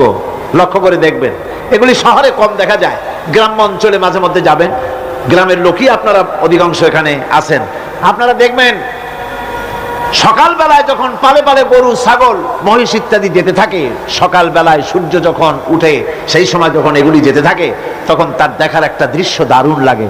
আবার যখন সন্ধ্যা বেলায় গোধূলি লগ্নে যখন সূর্য লাল হয়ে পশ্চিম দিগন্তে অস্তমিত হতে যায়, তখন শত শত গরু, ভেড়া, ছাগল পাল ধরে মাঠের মধ্য দিয়ে যখন বাড়ির দিকে রওনা করে, আল্লাহ পাক বলেন এই দৃশ্য অত্যন্ত উপভোগ্য। যারা সত্যি এগুলি দেখে, উপভোগ করে, তারা বুঝতে পারে যে আল্লাহ পাকের নিয়ামত সব দিকেই আল্লাহ পাক এভাবে ছড়িয়ে রেখেছেন। এভাবে করে ওয়াতাহমিলু আসফালাকুম ইলা বালাদিন লাম তাকুনু বালিগিহিম ইল্লা বিশাক্কিল আনফুস। আল্লাহ পাক বলেন এভাবে করে আমি জন্তু, জীব তৈরি করেছি, যারা তোমাদের বোঝাগুলি এক শহর থেকে আর এক শহরে, এক গ্রাম থেকে আর এক গ্রামে বোঝাগুলি বহন করে নিয়ে যায়। এভাবে আমি যদি চতুষ্পদ জন্তু তৈরি না করতাম, তোমরা নিজেরা ঘাড়ে করে, পিঠে করে এ বোঝাগুলি বহন করা বড়ই কষ্টসাধ্য হয়ে যেত। উটের পিঠে করে, গাধার পিঠে করে, গরু গাড়ি বানায়া, হাতির পিঠে করে, কত বিরাট বিরাট বোঝা, টনকে টন বোঝা এভাবে পশু দিয়ে টেনে নেওয়া হয়। আল্লাহ পাক বলছেন এগুলি আমার রহমত। এরপরে এই পশুর ভিতরে হালাল গোশত তৈরি করে তোমার খাবারের ব্যবস্থা করেছি। ওয়া ইন্না লাকুম ফিল আনআমি লাইবরাত নুসকিকুম মিম্মা ফি বুতুনিহি মিন বাইনি ফারসিন ওয়া দামিন লাবানান খালিসান সাইগান লিশশারিবিন। তোমাদের চতুষ্পদ জন্তুর মধ্যে দেখবে বুদ্ধিমান, দূরদৃষ্টি সম্পর্ক লোক যারা, তাদের জন্য আমি এর মধ্যে নিদর্শন রেখেছি। তোমাদের দুগ্ধবতী গাভীগুলি, যার দ্বারা তোমরা দুধ পাও, এগুলি জমিনের ঘাস খেলো, খড় খেলো, আর এর দ্বারা রক্ত তৈরি হলো, পায়খানা তৈরি হলো, পেশাব তৈরি হলো, পাশাপাশি এই রাস্তা দিয়ে পরিষ্কার সুস্বাদু দুধ আমি আল্লাহ রাব্বুল আলামিন তোমাদের জন্য দান করেছি। এত নিয়ামত আল্লাহ পাক দিলেন, আল্লাহ পাকের বিনিময় কিছুই চান নাই। কিছু চাইছেন নাকি? বলেন, কিছু চেয়েছেন? কিছুই চান না। দেখেন, এই যে ঠান্ডা মৌসুম চলছে, এখন কি মৌসুম? শীতের মৌসুম। এই পৃথিবীটাকে আমরা আমাদের একটা রুমকে যদি ঠান্ডা করতে চাই, তাহলে আমরা কি লাগাই? রুমে এসি লাগাই। প্রত্যেক মাসে বিল দেওয়া লাগে না লাগে না? বিল দিতে হয়। একটা রুম এসি দিয়ে ঠান্ডা করতে প্রত্যেক মাসে 500, 1000, 2000, 2500 রুম হিসাবে এর ভাড়া দেওয়া লাগে, এর চার্জ দিতে হয়।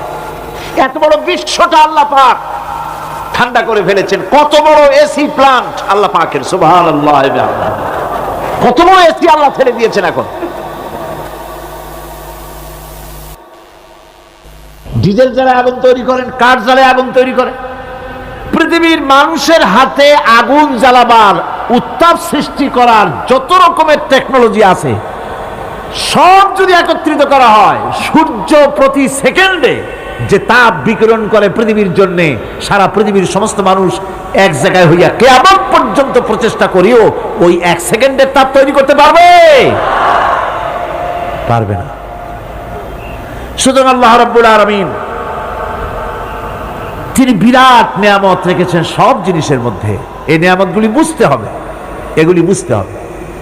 এই জন্য আল্লাহ রাব্বুল আলামিনের নবী বলেছেন, আল্লাহর সৃষ্টি জগতের উপরে, তার সৃষ্টি নৈপুণ্যতার উপরে কেউ যদি গবেষণা করে, চিন্তা করে 1 ঘন্টা, আল্লাহ পাক তার আমলনামায় 60 বছরের নফল ইবাদতের সওয়াব লিখে দিবেন। কি সোজা কথা। চিন্তা করতে হবে, গবেষণা করতে হবে আল্লাহ পাক কি নিয়ামত দিয়েছেন। ওয়ামা বিকুম মিন নি'মাতিন ফামিনাল্লাহ। যত নিয়ামত আমরা পেয়েছি সব কার কাছ থেকে? জোরে সোরে চিল্লায় কোন, কার কাছ থেকে? সমস্ত নিয়ামত এসেছে আল্লাহ পাকের কাছ থেকে। আল্লাহ রাব্বুল আলামিন বলেন, তিনি হচ্ছেন রহমান। ওয়াল্লাহু জাআলা লাকুম মিন বুয়ুতিকুম সাকানান ওয়া জাআলা লাকুম মিন জুলুদিল আনআমি বুয়ুতা। আল্লাহ পাক বলছেন, তোমাদের জন্য তোমাদের ঘর সমূহকে আল্লাহ পাক স্থিতি লাভের, স্বস্তি শান্তি লাভ করার জন্য আল্লাহ পাক একটা স্থান করে দিয়েছেন, জায়গা করে দিয়েছেন। আমরা যে ঘর বানাই, এই ঘর বানাবার পেছনে আল্লাহ পাকের কত বড় নিয়ামত। ঘর একটা বানাতে হলে খুঁটি লাগবে। খুঁটি কোত্থেকে আসছে? বলেন কোত্থেকে? গাছের থেকে খুঁটি পেয়েছেন। কিসের থেকে পেয়েছেন? গাছ কাঠ। শুধু খুঁটিতে ঘর হবে না, এরপরে খুঁটি হয়ে গেল, চাল লাগবে। চাল দেবেন কি দিয়ে? খড় দিয়া দেন, টিন দিয়া দেন, টালি দিয়া দেন, যা দিয়া দিবেন সেটা হচ্ছে কার, জোরে কর। শুধু খুঁটি আর চাল হলে হবে না, বেড়া লাগবে, দরজা লাগবে, জানালা লাগবে, যা কিছু দরকার। আল্লাহ বলেন, তোমার এই শান্তির ঘরটার পেছনে আমার নিয়ামত, আমার রহমত কাজ করেছে। আবার শীত প্রধান দেশে, যেখানে বিল্ডিং এও কাজ হবে না, যেখানে ঘর বানাতে হলে কাঠখড়ির ঘর দিয়েও কাজ হবে না, এত প্রচন্ড শীত, সেইখানে আল্লাহ পাক পশুর চামড়া দিয়া ঘর বানাবার জন্য মানুষের মাথায় আল্লাহ পাক বুদ্ধি দান করে দিয়েছেন। আল্লাহ পাক বলছেন, জুলুদিল আনআমি বুয়ুতা, চামড়া দিয়ে ঘর তৈরি করা হয়। এস্কিমোরা করে, দেখে আসবেন, চামড়া দিয়ে ঘর তৈরি করা হয়। আল্লাহ পাক এই পশু দিয়ে মানুষের এত উপকার করছেন। তিনি রহমান। এই রহমত থেকে পৃথিবীর কেউ বঞ্চিত নয়। সমস্ত প্রাণী সমূহকে আল্লাহ পাক এই বিরাট নিয়ামত দান করেছেন। একটি মানুষ যতই সংকীর্ণ হোক, অসংখ্য জীবন যাপন করুক, ইলিটারেট হোক, মূর্খ হোক, লেখাপড়া কিচ্ছু জানে না, একটা পর্ণ কুটিরের ভিতর এক কৃষক বাস করে, সেও যদি চিন্তা করে, তাহলে অন্তত এতটুকু উপলব্ধি তার আসবে যে সে অসুখ হলে পরে তার আশেপাশে লতা গুল্ম, গাছের শিকড় বেটে খেলে পরে তার অসুখ ভালো হয়ে যায়। ঠিক কিনা? এখন তো অসুখ ভালো হওয়ার জন্য কোনো অসুবিধা নাই, কোনো সমস্যা নয়। পত্রিকার ভিতরে অ্যাডভার্টাইজ আসতেছে, স্ট্যাম্পের উপরে লিখে দেব আখেরি লেখা, বিশ্বব্যাপী চ্যালেঞ্জ। মেয়ে লোকও চ্যালেঞ্জ দিতেছে, পুরুষও দিতেছে, পাগলও দিচ্ছে, ছাগলও দিচ্ছে, সবাই মিলে চ্যালেঞ্জ করছে। পত্রিকাগুলি পয়সার লোভে আবার এগুলি ছাপতেছে। সব রকমের রোগ অসুখ, সব রকমের ওষুধ তারা দিতে পারবে। তেই যদি হয় তো খামাখা আমাদের মেডিকেল কলেজ রাইখে লাভ কি? বিজ্ঞাপন দিয়া যদি ওষুধ বিক্রি করা হয়, কেমন গভর্নমেন্ট আমি বুঝি না। এই পাগল ছাগলের বিজ্ঞাপনগুলি ছাপা হয় পত্রিকায়, লোকেরা বিভ্রান্ত হয়, লোকেরা বোঝে না। তাদের কাছে গেলেই মুখ দেখেই বলে দেবো এরকম আসতেছে, পাগলের মতো চেহারা, মুখ দেখেই বলে দেবে শেষ দর্শন, আর দর্শন জিন্দিগিতে করা লাগবে না। ছোট্ট ছোট্ট পোলাপান এরকম এক এক জায়গায় হইতেছে। খুলনা জেলার দাকপ এলাকায় একবার শোনা গেল সেখানে ছাগলে পানি পড়ে দেয়, যে যাবে তার রোগ ভালো হবে। কি শিক্ষিত কি অশিক্ষিত সমানে গিয়ে লাইন দিতে লাগলো। ছাগলের বাড়ি, ছাগলের কাছে পানি ধরে, এখন ছাগলের কাছে কিছু ধরলেই তো সে শোকে, শুকতে গেলেই মনে করে যে পড়িয়ে দিছে, দম করে দিছে, আর খাইতেছে। এরপরে ছাগলওয়ালার বাড়ি এক ছাগল দিয়া হাতির মালিক হয়ে গেছে সে, বাড়ি বিল্ডিং টিল্ডিং করে সর্বনাশ। কি আজীব তামাশা, কি আশ্চর্য দেশ। এমন কোন রোগ নাই যে এই সমস্ত পাগল ছাগলের চিকিৎসা ভালো না হবে। এগুলি অ্যাডভার্টাইজ দিয়ে চলছে। আল্লাহ পাক মানুষকে অসুখ দিয়েছেন, অসুখের আবার ওষুধও দিয়েছেন। কারণ আলহামদুলিল্লাহ, লিকুল্লি দাইন দাওয়াও, প্রত্যেকটি রোগের ওষুধ আল্লাহ তৈরি করেছেন। সুবহানাল্লাহি ওয়া বিহামদিহি। কালো জিরা সম্পর্কে রাসূল করিম সাল্লাল্লাহু আলাইহি সাল্লাম বলেছেন, হাদিহি হাব্বাতুস সাওদা, এটা হচ্ছে কালো দানা। দাওয়াউন লিকুল্লি দাইন ইল্লা সাম, মৃত্যু ছাড়া সকল রোগের ওষুধ কালো জিরার মধ্যে আছে। আবার মধু সম্পর্কে আল্লাহ পাক বলেছেন এটি হচ্ছে গোটা পৃথিবীর সমস্ত মানুষের জন্য রোগের প্রতিষেধক। একজন নিরক্ষর মানুষও, যিনি লেখাপড়া কিছুই জানে না, সে লোকটাও টের পায় অসুখ বিসুখ হলে সে আশেপাশে লতা গুল্ম বেটে তার থেকে তার রোগ নিরাময় করতে পারে। রৌদ্রের দাবানল থেকে বাঁচার জন্য সে গাছের আশ্রয় নিতে পারে। তরুণ গাছ থেকে ফার্নিচার তৈরি করতে পারে। আবার এই গাছ থেকে সুস্বাদু ফল পেতে পারে। আর এই গাছ যখন বুড়ো হয়ে যায় তখন তার দিয়ে সে ফার্নিচার তৈরি করতে পারে। অসংখ্য নিয়ামত তার চতুর্পাশে ছড়ানো থাকে। একটা নিরক্ষর মূর্খ ব্যক্তিও যদি চিন্তা করে তাহলে আল্লাহর রহমত সম্পর্কে জানতে তার মোটেই কষ্ট হওয়ার কথা নয়। মূল কথা হলো চিন্তা করা, গবেষণা করা। আল্লাহ পাক এই জন্য বারবার বলেছেন লা আয়াতিন লিকাউমি ইয়াতাফাক্কারুন, লা আয়াতিন লিউলিল আলবাব, যারা নাকি চিন্তাশীল গবেষক, মাথায় গিলুটুলু যাদের আছে, ওরা এগুলি খুব ভালো করে বুঝবে। আল্লাহ রাব্বুল আলামিন এই পৃথিবীকে তার রহমত দিয়ে ছেয়ে রেখেছেন, অসংখ্য রহমত দিয়ে রেখেছেন।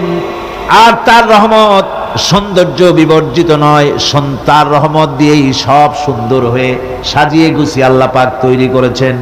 আকাশটাকে সাজিয়েছেন। কোরআনে কারীমের মধ্যে রব্বুল আলামিন বলেন ওয়ালাকাদ যায়্যানাস সামাআদ দুনিয়া বিমাসাবিহা ওয়া জাআলনাহা রুজুমান লিশ-শায়াতিন।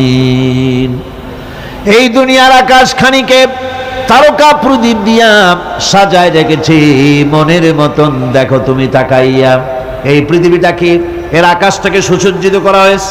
আল্লাহ পাক সৌন্দর্যবোধ এত বেশি, যা গতকাল আমি আলোচনায় বলেছি, রব্বুল আলামিন তার আপন রহমত দিয়া, কুদরত দিয়ে এই পৃথিবী সব সাজিয়ে গুছায় দিয়েছেন।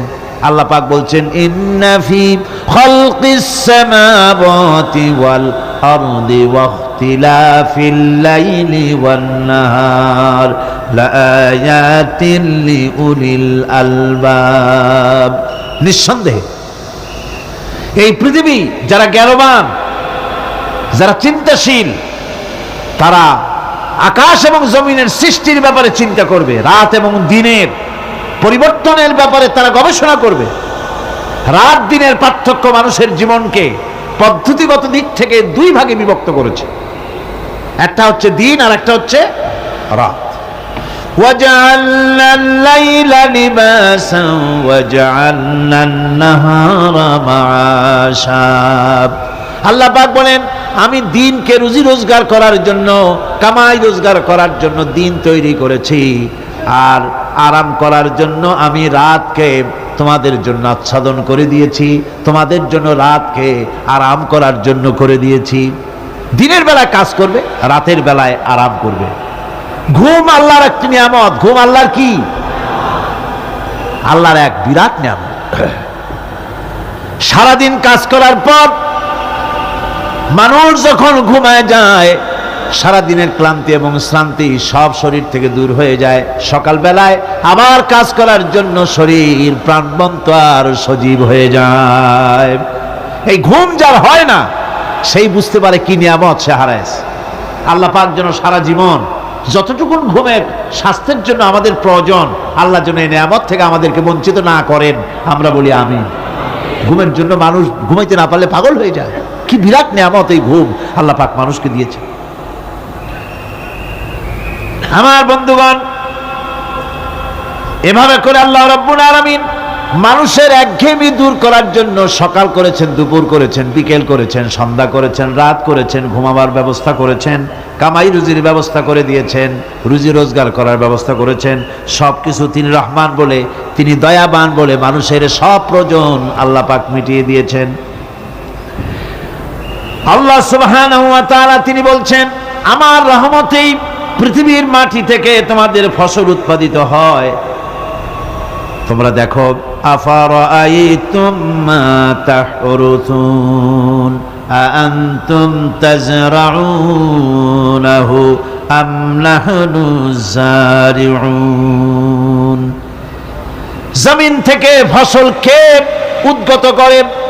উদ্ভিদকে কে গজায়? তুমি গজাও না, আমি গজাই। আল্লাহ পাক বলেন, সমস্ত উদ্ভিদগুলি আমি তোমাদের জন্য গজায় দেই, উঠায় দেই। এরপরে যখন ফসল হয়, ফসল পাকা দেখে মানুষ তখন মোষে তেল মাখে, ফুর্তি করে, আনন্দ করে। এবার ফসল খুব ভালো হয়েছে, ভালো করে গান দেব। মানুষেরাই চিন্তা করে, বেশি ফসল হয়েছে, গান বাজনা, থিয়েটার, গুনাগার বিবির গান, এগুলি ভালো করে শুনতে হবে। গাছে কাঁঠাল, গোপে তেল, জমিনে ফসল, মোষে তেল মাখে আনন্দ করে যে গান বাজনা করবে। আল্লাহ পাক বলেন, দেখো, লাউ নাশাউ জাআলনাহু হুতামান ফাযানতুম তাফাক্কাহুন। যদি আমি ইচ্ছে করি তাহলে তোমার ফসলকে আমি কুটায় পরিণত করে দিতে পারি। তখন তো তুমি নিজের কপালে করাঘাত করবে আর বলবে, আহারে মাহরুম হয়ে গেলাম, বঞ্চিত হয়ে গেলাম। আল্লাহ যদি ইচ্ছে করেন তাহলে ফসলগুলিকে আল্লাহ পাক তুষে পরিণত করে দিতে পারেন না? সিটায় পরিণত করে দিতে পারেন না? অবশ্যই। সেই জন্য আল্লাহ পাক বলছেন, যেগুলি সব আমার ক্ষমতা, আমি আপন নিয়ামতে, আপন বরকতে, রহমান নামের কারণে আমি তোমাদের সব আমি গুছিয়ে দিচ্ছি। আল্লাহ পাক ফসলের জন্য, আপনার জমিনের ফসলের জন্য আল্লাহ পাক বিনা পয়সায় সারের ব্যবস্থা করে দিয়েছেন। জোরে কোন সুবহানাল্লাহ। সেই সারটা হচ্ছে কি? ওয়া মিন আয়াতিহি আইয়ুরিকুমুল বারকা খাউফান ওয়া তামআম ওয়া ইউনাজ্জিলু মিনাস সামাই মা। আল্লাহ পাক বলেন, আমি আমার নিদর্শনাবলীর ভিতরে এটা হচ্ছে নিদর্শন, যে আকাশে বিদ্যুৎ চমকায়, মেঘের গর্জন আর বিদ্যুতের চমক, এ সবগুলি আমার নিদর্শন। বৃষ্টির পানির সাথে এগুলি এসে জমিনের ফসলকে বৃদ্ধি করে দেয়। জোরে বলেন সুবহানাল্লাহ। কৃষিবিদরা বলেছেন, যে বছর আকাশে যত বেশি বিদ্যুৎ চমকায়, সে বছর জমিনের ফসল তত বেশি বৃদ্ধি পায়। বিনা পয়সায় এ ধরনের আল্লাহ পাক ব্যবস্থা করে দিচ্ছেন। এরকম দরিয়ার মাছ, গোস্ত, তরি তরকারি, ফল, মৌসুম উপযোগী যা কিছু প্রয়োজন, এ সব কে দিচ্ছেন? বলেন না, কে দিচ্ছেন? وما من دابة في الأرض إلا على الله رزقها। এই পৃথিবীর বুকে এমন কোন বিচরণশীল জীব নাই যে জীবের রিজকের দায়িত্ব আল্লাহ পাক নিজ হাতে গ্রহণ করেন নাই। এবার দেখেন আল্লাহ পাক আরো বলছেন وَكَأَيِّن مِّن دَابَّةٍ لَّا تَحْمِلُ رِزْقَهَا اللَّهُ يَرْزُقُهَا وَإِيَّاكُمْ। বহুত প্রাণী এমন আছে যে প্রাণীরা রিজেককে সঞ্চয় করে না। আমাদের রিজক তো সঞ্চয় করা আছে, আমাদের ব্যাংকে টাকা আছে, গোলায় ধান আছে, চাউল আছে, আছে কি না? কম থাকুক বেশি থাকুক আছে তো। কিন্তু পৃথিবীতে এমন বহু প্রাণী আছে যাদের কোনো সঞ্চয় নাই। এই ধরনের অসংখ্য প্রাণীকে আল্লাহ রাব্বুল আলামিন বলেন, এ ধরনের অসংখ্য প্রাণীকে আমি আল্লাহ রাব্বুল আলামিন তাদের খেতে দেই। সকালবেলায় খালি পেট নিয়ে সমস্ত প্রাণীগুলি ঘর থেকে বেরিয়ে যায়, পানি থেকে, গর্ত থেকে, জঙ্গল থেকে সব বেরিয়ে গেল ক্ষুধার্ত পেটে। আবার বিকালবেলা পর্যন্ত সারাদিন তাদের আহার জোগাড় করে তাদের পেট ভরাইয়া সবগুলিকে আপন আপন গৃহের মধ্যে আমি আল্লাহ ফিরায় দেই। সেই জন্য আল্লাহ পাক বলছেন, ইয়া আইয়ুহান নাসু যকুরু নি'মাতাল্লাহি আলাইকুম হাল মিন খালিকিন গায়রুল্লাহ يرزقكم من السماء والأرض لا إله إلا هو فأنا تؤفكون। হে মানব সকল, স্মরণ করো আল্লাহ পাকের সেই নিয়ামতের কথা, যে নিয়ামত ওই আল্লাহ ছাড়া কে আছে যে তোমাকে আকাশ থেকে রিজকের ব্যবস্থা করেন, যিনি তোমাকে খাওয়ার দাওয়ার ব্যবস্থা করেন। তিনি ছাড়া কেউ নাই এই পৃথিবীর বুকে, আকাশ এবং জমিনে। তিনি এক এবং একক। ওয়া ইলাহুকুম ইলাহু ওয়াহিদ লা ইলাহা ইল্লা হুয়ার রাহমানুর রহিম। তিনি হচ্ছেন তোমাদের ইলাহ, তিনি এক, তিনি একক। সুতরাং তিনি হচ্ছেন পরম দাতা এবং বিশেষ নিয়ামত যিনি দেন, পরম দাতা এবং দয়ালু। কোরআনে কারিমে যখনই আমরা বলেছি আলহামদুলিল্লাহি রাব্বিল আলামিন, আল্লাহ পাক খুশি হয়েছে। প্রশ্ন হয়েছে তার কি আরো কোন গুণ আছে?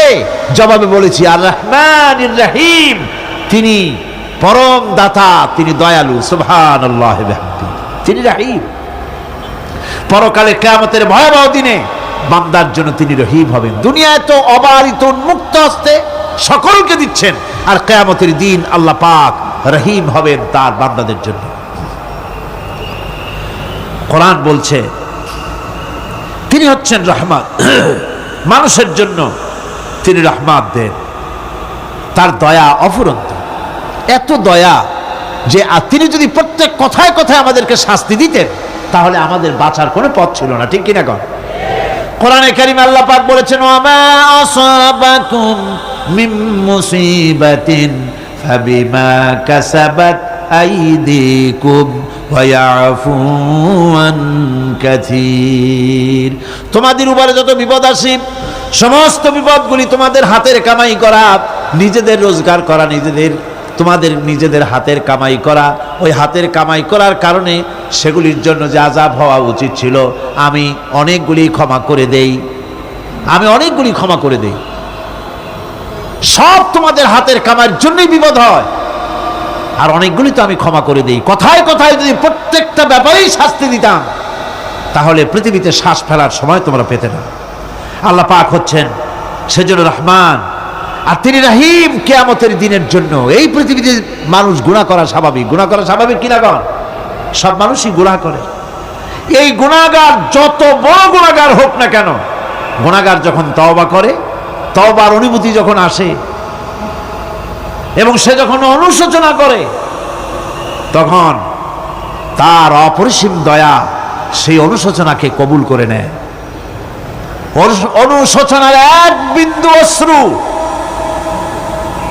গুনাহগারের অনাচারের সমস্ত দাগ মুছায় দেয়। মনে হয় যেন তার আমল নামায় কোনো দাগই ছিল না। সুবহানাল্লাহ। এই জন্য বলা হয়েছে তাইবু মিনাজ যামবি কামান লা যামবা লাহু। গুনাহ থেকে যে তওবা করে মনে হবে তার সে কোনো গুনাহই করেই নাই, কোনো গুনাহই করে নাই। আমার বন্ধুগণ, আল্লাহ পাক কেমন রহিম। এই পৃথিবীতে মানুষ যত অপরাধ করে সেই অপরাধ বাপের সাথে করুক, মায়ের সাথে করুক, ওস্তাদের সাথে করুক, পীরের সাথে করুক, অপরাধ করলে পরে কেউ বলে না যে কাছে আয় ক্ষমা করে দেই। কেউ বলে নাকি? কেউ বলে না। আল্লাহ পাক কেমন রহমান, এমন রহিম। বান্দা যখন গুনাহ করে আল্লাহ পাক গুনাহগারদেরকে ডাকেন, চুরি করেছিস, গুনাহ করেছিস, মদ খেয়েছিস, জেনা করেছিস, জুয়া খেলেছিস, হত্যা করেছিস, কুফরি করেছিস, শিরক করেছিস, যত রকমের পাপ করিস না কেন, ফিরে আয়, ফিরে আয়, চোখের পানি ফেল, আমি আল্লাহ রব্বুল আলামিন মাফ করে দেব।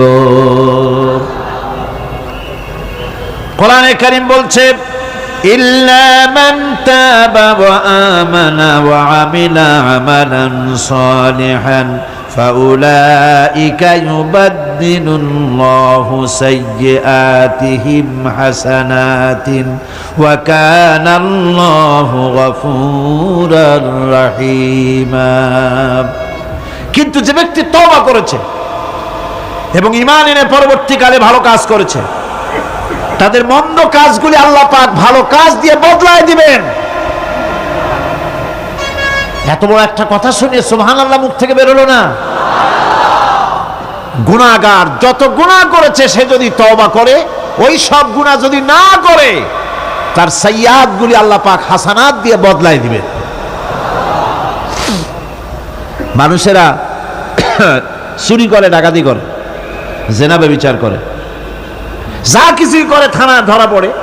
থানায় ধরা পড়লে তারপরে তার বিরুদ্ধে চার্জশিট হলো, এরপরে তার জেল হলো, ছাড়া পেল, আবার অন্যায় করলো, আবার ধরা পড়লো, যতবার জেল হলো ততবার ছাড়া পেল, কিন্তু থানায় দাগী আসামিদের খাতায়, চোরের খাতায়, ডাকাতের খাতায় নামটা তার মোছা হয় না, থানায় নামটা থেকেই যায়। কিন্তু আল্লাহ রাব্বুল আলামিন এমন এক বিচারক, এমন রহমান, এমন রহিম। মানুষ যদি গুনাহ করে, যত বড় গুনাহ করুক, এই গুনার পরে সে যদি অনুশোচনা করে, তওবা পড়ে, গুনাহ থেকে যদি ফিরে থাকে, আর যদি সেই গুনাহ না করে, আল্লাহ পাক বলেন শুধু মাফ করি না, গুনার খাতায় যে নামটা ছিল নামটাও আমি আল্লাহ মুছে ফেলে দেই। এই হচ্ছে রহমান, এই হচ্ছে রহিম, এই হচ্ছে তার অফুরন্ত দয়া, যে দয়ার কোনো শেষ নাই।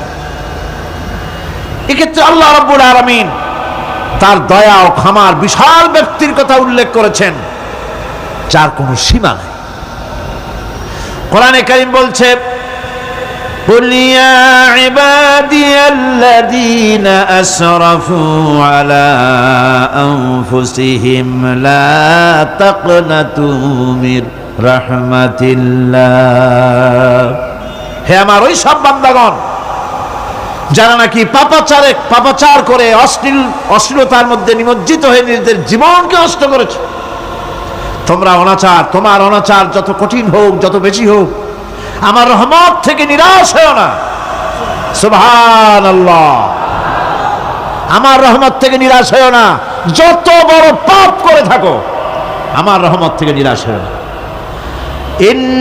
ইন্নাল্লাহা ইয়াগফিরুয যুনুবা জামিআ ইন্নাহু হুয়াল গফুরুর রহিম। যদি তওবার মতো তওবা করতে পারো, যদি চোখের পানি দিয়া আল্লাহ পাককে রাজি করাইতে পারো, আল্লাহ পাক বলেন বান্দা যদি তওবা করে, খাঁটি যদি তওবা করে, জীবনে ওই সব গুনাহ যদি আর না করে, আল্লাহ পাক বলেন জিন্দেগীর সকল গুনাহ আমি রব্বুল আলামিন মাফ করে দেব। তিনি গফুর, তিনি রহিম, ক্ষমাশীল এবং দয়াবান। এত দয়া, যে দয়ার কোনো শেষ নাই। আল্লাহ পাকের দয়াকে, তার রহমতকে, তার করুণাকে তিনি 100 ভাগ করেছেন। এই 100 ভাগের 1 ভাগ গোটা পৃথিবীতে তিনি ছড়িয়ে দিয়েছেন, আর 99টা ভাগ কার কাছে? এবার চিন্তা করুন, 100 ভাগের 1 ভাগ দুনিয়ায় ছড়িয়ে দেওয়ার পর তার থেকে আমরা যতটুকুন ভাগে পেয়েছি, এর মহব্বত, স্ত্রীর প্রতি মহব্বত, মেয়ের প্রতি মহব্বত, ছেলের প্রতি মহব্বত, মায়ের প্রতি মহব্বত, পিতার প্রতি মহব্বত, বন্ধুর জন্য মহব্বতে আমরা জানও দিয়ে দিতে পারি, এমন আমাদের ভালোবাসা, এমন আমাদের মহব্বত। কথা ঠিক কিনা? একটা ভাগ সারা পৃথিবীতে ছড়িয়ে দেওয়ার পর যেটুকুনো পেলাম, সেই ভালোবাসার তীব্রতা যদি এত বেশি হয়, আকর্ষণ যদি এত বেশি হয়, তাহলে এই 99টা মহব্বত, দয়া, রাহমানিয়াতের, দয়ার, রাহিমিয়াতের যে গুণগুলি আল্লাহ পাক নিজের কাছে রেখেছেন, সেই মাবুদের দয়া তার বান্দার প্রতি কত বেশি! কি বিরাট মহব্বত! রাসূল করিম সাল্লাল্লাহু আলাইহি ওয়াসাল্লাম বলেছেন, সাহাবীরা, একটি লোক উটের পৃষ্ঠে চড়ে কোথাও যাচ্ছিল, প্রতিমধ্যে বিশ্রাম করল। বিশ্রাম থেকে উঠে দেখে তার উট নাই। সে উটের পৃষ্ঠে তার খাদ্য ছিল, পানীয় ছিল, সব ছিল। এই লোকটা কেমন পেরেশান হয়? সাহাবীরা বললেন, হুজুর, এ তো মারাত্মক পেরেশানি। উটের মরুভূমির জাহাজ, উট হারায় গেছে, তার খাদ্য হারাইছে, পানি গেছে, সব শেষে তো মরসার পথ নাই। দারুণ উৎকণ্ঠিত হবে লোকটা। হুজুর বলেন, এই লোকটি পেরেশান হয়ে আস, এমন সময় দেখতে পেল তার সেই উট তার খাদ্য আর পানীয় নিয়ে তার কাছে ফিরে এসেছে। বলো কেমন খুশি হয়? সাহাবীরা বলেন, হুজুর, এর থেকে এই লোকটির খুশির আর কিছু থাকতে পারে না।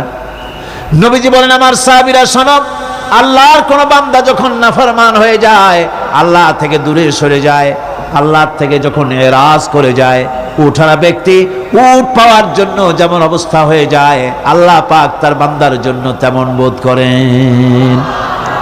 উঠারা ব্যক্তি উট পেলে পরে যেমন আনন্দিত হয়ে যায়, কোন নাফরমান বান্দা যদি সেজদায় পড়ে কান্দে আর বলে, আল্লাহ, গুনাহ করেছি, আমারে মাফ করে দাও, উঠারা ব্যক্তি উট পায়া যত খুশি হয়, এর থেকে লক্ষ কোটি কেন বেশি আল্লাহ রাব্বুল আলামিন তার বান্দার প্রতি খুশি হয়ে যান। আল্লাহ রহমান রহিম, কি দয়া! এত বড় দয়া তার। সেই দয়ার কারণে তার প্রতি আমাদেরকে আকৃষ্ট হতে হবে। মাপ চাইলেই আল্লাহ পাক মাফ করবে। ওয়াকাল রাব্বুকুম উদউনি আস্তাজিব লাকুম। তোমাদের রব তোমাকে বলছে, তোমাদের রব কে? আমাদের রব। সকলে বলেন, কে আমাদের রব? সে আল্লাহ আমাদেরকে বলছেন, তোমাদের রব বলছেন, আমাকে ডাকো, আমি ডাকে সাড়া দেব। সুবহানাল্লাহ। এরকম একটা অনুভূতি আমার নিজের হয়েছিল, আমার নিজের একটা অনুভূতি। কাবা শরীফের ভিতরে যখন আল্লাহ পাক আমাকে প্রবেশের সুযোগ দিয়েছিলেন, কাবা শরীফের মধ্যে, তখন তার রসমে কাবা নাই। কাবার ভেতরে ঢুকলে তখন চতুর্দিক কিবলা, চতুর্দিকে ফিরে দুরাকাত না করে নামাজ পড়লাম। সেজদা দেওয়ার সুযোগ হলো, সেজদায় পড়ে এমন কান্না শুরু হলো, দম আটকে যাওয়ার মতো, শুধু কাঁপতেই থাকলো। আধা ঘন্টা চলে গেল সেজদার ভেতরে। এরপরে আমার চিন্তা হলো, হুঁশ হলো, যে আমি এতক্ষণ এখানে সেজদায় পড়ে আছি, আরো তো মেহমান এর মধ্যে ঢুকবে। কিছু রাষ্ট্রীয় মেহমান ছিল, দুনিয়ার বিভিন্ন দেশ থেকে তারা দাওয়াত দিয়েছিল। তো সেই মেহমানরা ঢুকতে পারবে না, এর মধ্যে 18-20 জনের বেশি লোক ধরে না। তা আমি অন্যের হক বোধহয় নষ্ট করছি, এই অনুভূতি না আসলে আমি কতক্ষণ সেজদায় পড়ে থাকতাম আল্লাহই জানে। আমি যখন সেজদা থেকে মাথা তুললাম, দরজার দিকে যখন তাকিয়েছি, ঠিক আমার চোখটা গিয়ে পড়লো দরজার সেই অংশে যেখানে লেখা আছে ওয়াকাল রাব্বুকুম উদউনি আস্তাজিব লাকুম। আমি আবার ফুফায় কাল্লাম, আল্লাহ, আমি আমার দায়িত্ব পালন করেছি, আমি তো আমার রবকে ডেকেছি। আল্লাহ, তোমার গোলামের কথা তুমি শোনো, এটা আল্লাহর ওয়াদা। বান্দা কান, আমার কাছে চোখের পানি ফেল। রাসূল করিম সাল্লাল্লাহু আলাইহি ওয়াসাল্লাম বলেছেন, আল্লাহ পাকের দরবারে 2টা ফোঁটা বেশি কবুল, বেশি মঞ্জুর, বেশি প্রিয়। একটি হচ্ছে জিহাদের ময়দানে যে রক্ত ফোঁটা পড়ে, সেই রক্ত ফোঁটা। আর একটি হচ্ছে আল্লাহর ভয়তে চোখ থেকে যে পানি ফোঁটা পড়ে, এটি আল্লাহর কাছে দারুণ প্রিয়। গুনার কারণে কলবের ভিতরে কলব জং আলুদা হয়ে গিয়েছে, গুনার কারণে কলব তো নষ্ট হয়ে গিয়েছে, জং পড়ে গেছে। জং বোঝেন না? বোঝেন না? হ্যাঁ, মরিচা, মরিচা জং হচ্ছে মরিচা, লোহায় মরিচা পড়ে। গুনাহ করতে করতে কলবের মধ্যে মরিচা পড়ে যায়। এই মরিচা উঠাইতে চান? মরিচা যদি ওঠে, কোরআন শুনবেন মজা লাগবে, গান শুনলে গা জ্বলে উঠবে, ওয়াজ শুনবেন, হাদিস শুনবেন ভালো লাগবে, অন্য আজে বাজে কথা পছন্দ হবে না।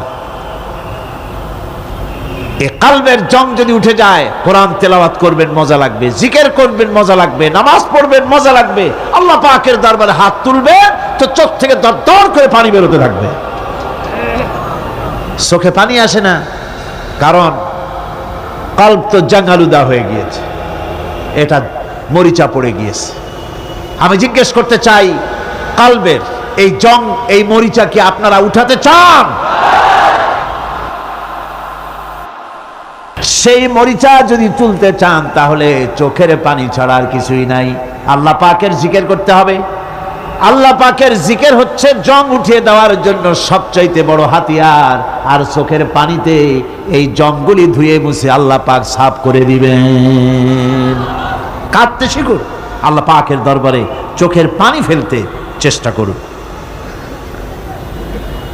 কিয়ামতের দিন আল্লাহ পাক যদি রহিম না হন, বাঁচার কোনো উপায় নেই। বাঁচার উপায় আছে?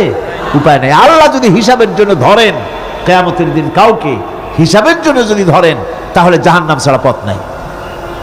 এই জন্যে আল্লাহুম্মা হাসিবনি হিসাবান ইয়াসীরা, এই দোয়া পড়তে হবে। আমরা যখন বললাম আর রহমানির রহিম, বলেন সবাই আর রহমানির রহিম। আবার প্রশ্ন হয়, বান্দা বুঝলাম, আরো কোনো কোয়ালিটি, আরো কোনো বৈশিষ্ট্য তার আছে নাকি? আমরা বলি মালিকি ইয়াউমিদ্দিন। তিনি হচ্ছেন বিচার দিনের মালিক, শেষ বিচারের মালিক তিনি। একদিকে এটাকে ব্যালেন্স করা হয়েছে, একদিকে অফুরন্ত রহমত, যার কোনো কুল নাই, কিনারা নাই। এখন আদল দরকার। এখন কি দরকার? আদল, ইনসাফ দরকার। আল্লাহ পাক একদিকে অফুরন্ত রহমত আর নিয়ামত দিয়ে পৃথিবীকে ছেড়ে রেখেছেন, অপর দিকে বলেছেন আমি হচ্ছি বিচার দিনের মালিক, সেদিন আমি বিচার করব। সেই বিচারের ভিতরে কোনো পক্ষপাতিত্ব থাকবে না, হবে না। সেখানে তিনি হবেন হাকামুল হাকিমিন, ওইটা হবে সুপ্রিম কোর্টের সুপ্রিম কোর্ট। সেই পরকালে, সেই কিয়ামতের মাঠে আপনাকে আমাকে সকলকে উপস্থিত হতে হবে, নাকি হবে না? সবাইকে উঠতে হবে। এই দিন শব্দটি কোরআনে কারিমে বহু জায়গায় বলা হয়েছে এবং বিভিন্ন অর্থে ব্যবহার করা হয়েছে। যেমন দিন শব্দের অর্থ প্রভাব, প্রতিপত্তি, আধিপত্য, ইতাআত, বন্দিগি, দাসত্ব, আনুগত্য, নীতি, পথ, পন্থা, হিসাব, ফায়সালা, প্রতিদান, প্রতিফল, এরকম অনেক অর্থ, অনেক অর্থে দিন শব্দ কোরআনে কারিমের মধ্যে ব্যবহৃত হয়েছে। কিন্তু এখানে মালিক ইয়াউমিদ্দিন, এই দিন এখানে ব্যবহার করা হয়েছে প্রতিফল অর্থে। প্রতিফলের দিন, যেদিন প্রতিফল দেওয়া হবে, তিনি হচ্ছেন সেই দিবসের অধিপতি, সেই দিবসের মালিক। সূরা ইনফিতারে আল্লাহ পাক বলছেন ওয়ামা আদরাকা মা ইয়াউমুদ্দিন সুম্মা মা আদরাকা মা ইয়াউমুদ্দিন। বিচারের দিনটি কি তা তোমাকে কে জানালো?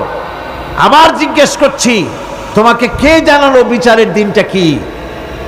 আল্লাহ পাক জবাবে বলছেন বিচারের দিনটা হচ্ছে ইয়াউমা লা তামলিকু নাফসুন লিনাফসিন শাইআন ওয়াল আমরু ইয়াউমা ইযিন লিল্লাহ।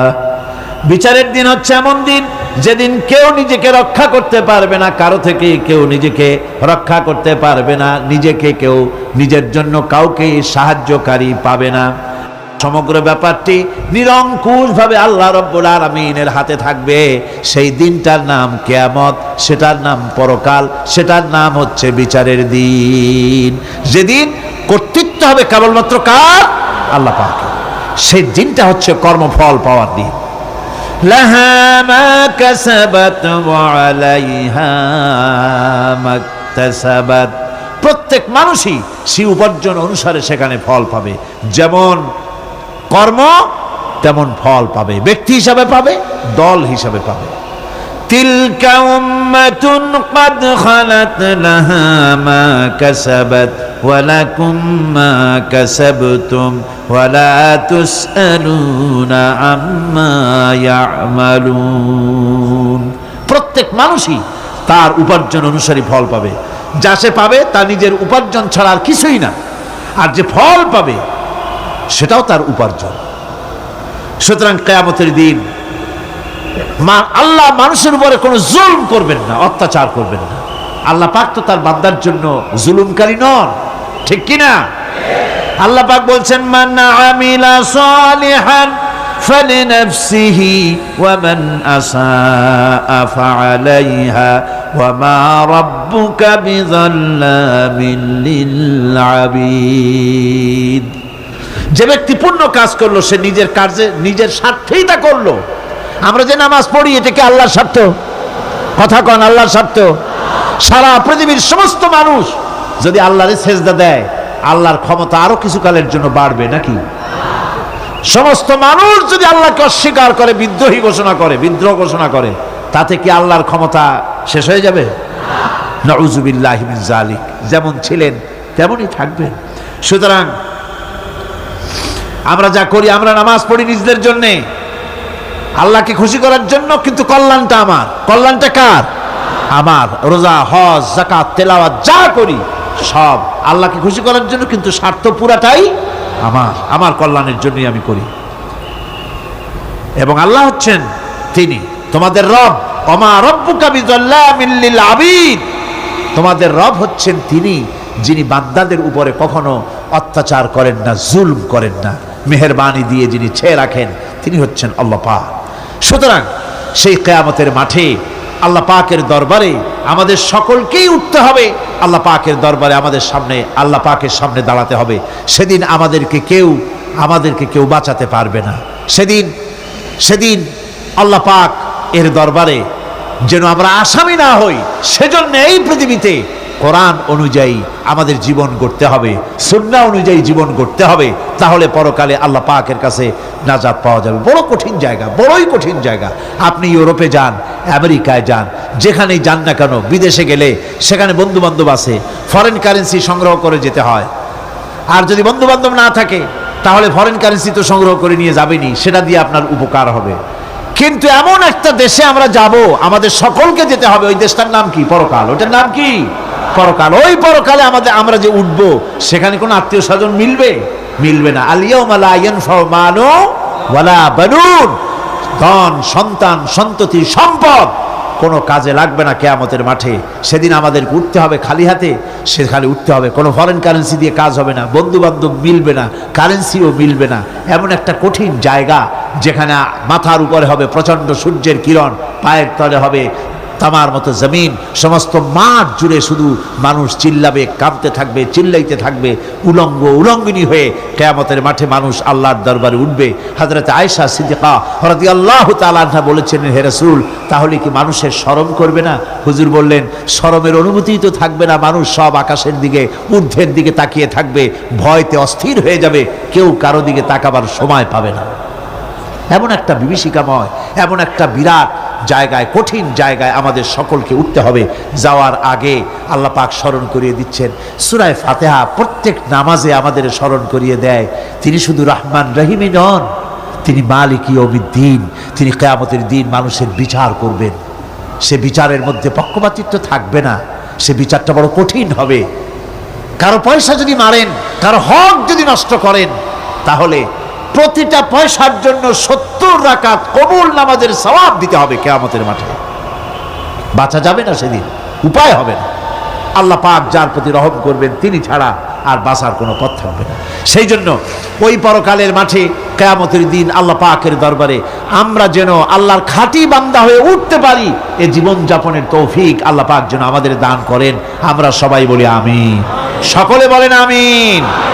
আমি এখন আপনাদের নিয়ে মোনাজাত করব। মোনাজাতের জন্য দাঁড়ানো ভাইরা বসেন এক মুহূর্তে। যত মানুষ দাঁড়ায় আছেন পাশে, মেহেরবানি করে এক মুহূর্তের ভিতরে জায়গায় সব বসে পড়েন আর জোরে সোরে একটু জিকির করেন, লা ইলাহা ইল্লাল্লাহ, লা ইলাহা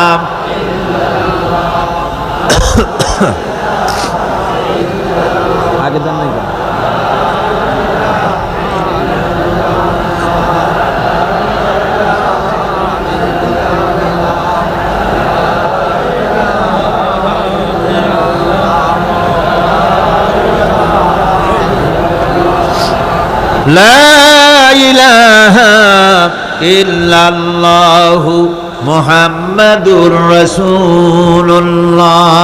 আল্লাহ আল্লাহ আল্লাহ আল্লাহ আল্লাহ আল্লাহ। বলো না ঠিক আছে নাকি ছেড়ে দেবো বলবো না ছাড়বো আচ্ছা হয়ে যাবে। আর কিছু লোক আছে আমাদের এই মাঠটা প্রতি বছর তিনি মাঠের কাজ করেন, উনি খুব অসুস্থ, আসতে পারতেছে না, ওইখান থেকে তড়পাচ্ছে। আমার মামতো বোনটা গতকালকে ইন্তেকাল করেছেন, আমি তাকে দখল করতে যেতে পারিনি। লা ইলাহা ইল্লাল্লাহু মুহাম্মাদুর রাসূলুল্লাহ। বন্ধুগণ, আমরা এখন দোয়া করব এবং সূরা ফাতিহার বাকি অংশ আগামীকাল আলোচনা হবে ইনশাআল্লাহ। সকলে বলেন ইনশাআল্লাহ। আমরা নামাজের মধ্যে এমন একটি সূরা পড়ি অথচ তার অর্থ ব্যাখ্যা আমাদের অনেকেরই জানা নাই। বিরাট নিয়ামত এর ভিতরে রয়েছে। এক কথায় গোটা কোরআন শরীফে যা আছে তার সারাংশ সূরা ফাতিহা। সুবহানাল্লাহ। আজকে আমরা মুনাজাত করব। মুনাজাতের পরে এশার নামাজের আজান হবে বা জামাত এশার নামাজ এখানে আদায় হবে। আপনারা সবাই জামাতে শরীক হবেন। আল্লাহুম্মা আমিন। রব্বানা যালামনা আনফুসানা ওয়া ইল্লাম তাগফির লানা ওয়া তারহামনা লানাকুনান্না মিনাল খাসিরিন। আয় আল্লাহ তাআলা, লক্ষ লক্ষ মুসলমান নরনারী তাফসীরুল কোরআন মাহফিলের দ্বিতীয় দিবসে তোমার পবিত্র কালামুল্লাহ শরীফের, তোমার পবিত্র কালামের ব্যাখ্যা করে তোমার বান্দাদেরকে সাথে নিয়ে আমরা সব গোলামেরা একত্রিত হয়ে তোমার দরবারে হাত তুলেছি। মেহেরবানি করে আমাদের আলোচনা, জিকির, আজগার, তেলাওয়াতের সওয়াব রাসূল করিম সাল্লাল্লাহু আলাইহি সাল্লামের রূহ মুবারকে পৌঁছায় দাও। আয় আল্লাহ তাআলা, আমাদের মধ্য থেকে যাদের মা বাপ দুনিয়া থেকে বিদায় হয়ে গেছে, কবরগুলিকে জান্নাতের টুকরায় পরিণত করে দাও রব্বুল আলামিন। আয় আল্লাহ তাআলা, সারা জীবন গুনাহ করে করে আমরা আমাদের জীবন নষ্ট করে ফেলেছি। দয়া করে আমাদের তামাম জিন্দেগির গুনাহ খাতা মাফ করে দাও রব্বুল আলামিন। তোমার পবিত্র নাম রহমান রহিম, ওই নামের সামান্য একটুখানি ব্যাখ্যা বান্দাদের সামনে তুলে ধরেছি আমরা। আয় আল্লাহ তাআলা, এই ব্যাখ্যা বোঝার তৌফিক আমাদের দাও। আয় আল্লাহ তাআলা, তোমার রহমান, তোমার নাম রহমান, তোমার নাম রহিম, এই পবিত্র নামের বরকতে আমাদের জিন্দেগির সকল গুনাহ মাফ করে দাও। রব্বানা তাকাব্বাল মিন্না ইন্নাকা আনতাস সামিউল আলিম ওয়া তুব আলাইনা ইন্নাকা আনতাত তাওয়াবুর রহিম। সুবহান রাব্বিকা রাব্বিল ইজ্জাতি আম্মা ইয়াসিফুন ওয়া সালামুন আলাল মুরসালিন আলহামদুলিল্লাহি রাব্বিল আলামিন। ওয়াজআল আখিরা কালিমাতিনা ইনদাল মাউত লা ইলাহা ইল্লাল্লাহু মুহাম্মাদুর রাসূলুল্লাহ। আসসালামু আলাইকুম ওয়া রাহমাতুল্লাহ।